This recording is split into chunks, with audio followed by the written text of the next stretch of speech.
This is the statue of the late Datuk Peter Mojuntin, a cabinet minister of the Sabah State Government in 1976 who perished in the air crash, involving a GAFN-22B Nomad of Sabah Air, which took place on the 6th of June 1976 at Kota Kinabalu, Malaysia, killing several local political leaders.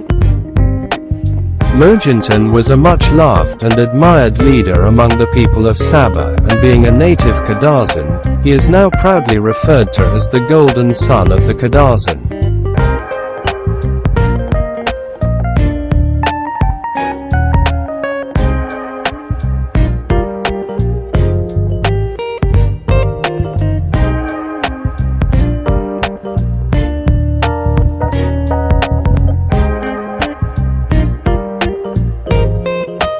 Last week, the two huge canopies around his statue were given a clean-up.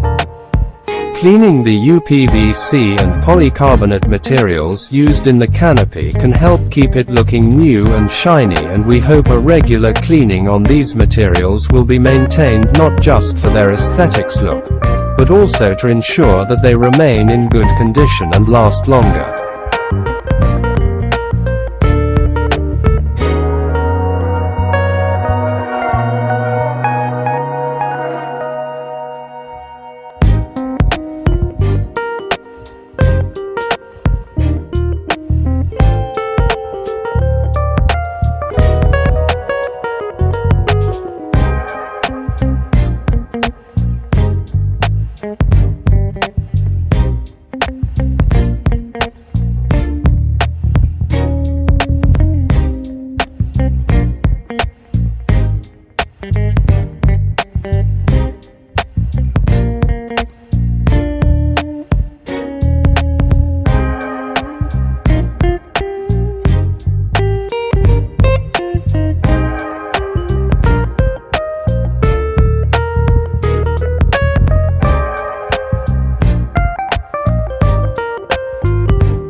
Hence, regular cleaning of the canopy will help to keep it looking great for many years to come.